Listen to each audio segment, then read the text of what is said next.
You know that feeling, right? You check into a beautiful hotel, you're excited to just crash and recharge, but you leave feeling even more tired than when you arrived. It happens all the time. And it points to this quiet little irony in the whole travel world. So today, we're going to dig into why the very spaces we book for rest can be the worst places to actually get it. And that's the paradox right there. We see the big, comfy bed, the crisp, clean sheets, and we think, great.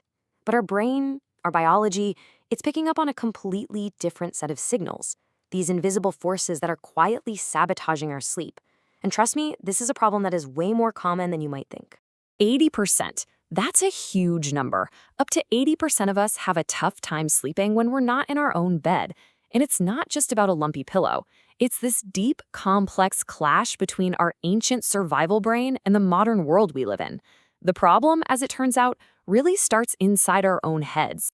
So before you even think about touching the thermostat or flicking a light switch, your brain is already on high alert.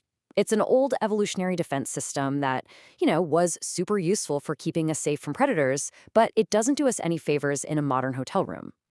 This is what researchers call the first night effect.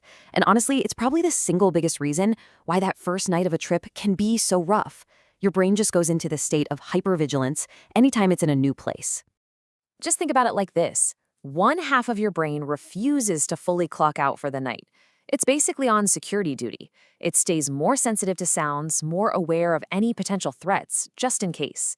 And this night watch keeps you out of that deep restorative sleep that you so desperately need. This isn't just a minor thing either. It has a real, measurable impact. For anyone who travels a lot, that lost hour a night really starts to add up.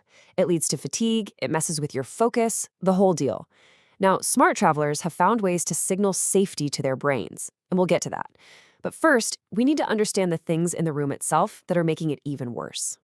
So your brain's internal alarm is already kind of humming in the background. And then the room itself starts throwing fuel on the fire. The two biggest culprits here are the light that we see and the sounds that we hear, or in some cases, the sounds that we don't hear. Let's start with light. I think we all know that bright light before bed is a bad idea, but the effect in a hotel room is probably more dramatic than you realize. Even just the standard lamp on the nightstand can send a powerful and completely wrong signal to your body's internal clock. So just how much damage are we talking about here? 90 minutes. That's not a typo. Exposure to the typical light in a hotel room can trick your brain into thinking nighttime is an hour and a half shorter than it actually is. It does this by hitting the brakes on melatonin, the hormone that tells your body it's time to sleep.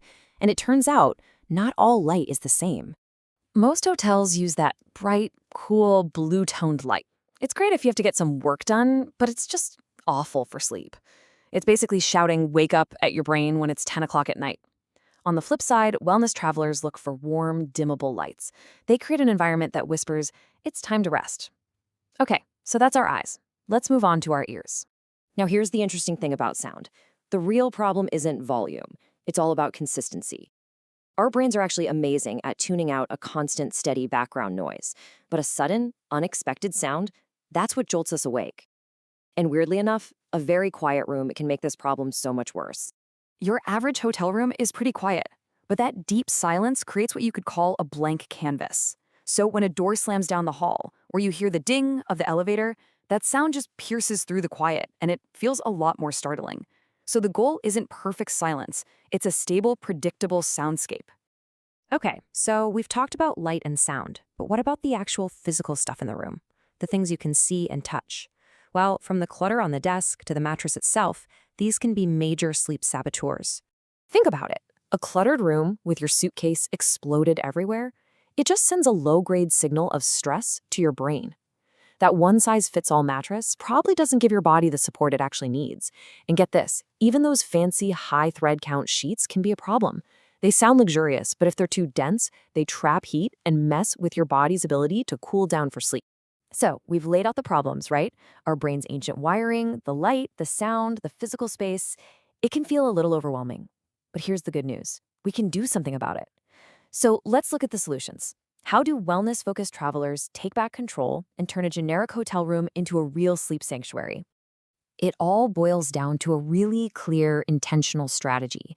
The moment they get in the room, they take control of the light and sound. They spend just 2 minutes tidying up, creating a sense of order. And they practice good sleep hygiene, creating little rituals that tell the body it's time to wind down. But one of the most powerful and simple adjustments they make involves the thermostat. That right there, that is the sweet spot. A cooler room actually helps lower your core body temperature, and that drop is a key biological trigger that tells your brain it's time for sleep. It's such a small, easy change, but it can make a massive difference in your sleep quality. And really, all of these small changes point to a much bigger shift in how we're starting to think about travel. It's not just about superficial luxury anymore. The new focus is on being intentional, on making conscious choices that actually support your well-being and help you recover. This really redefines what a premium travel experience even is. It's not about opulence, it's about restoration.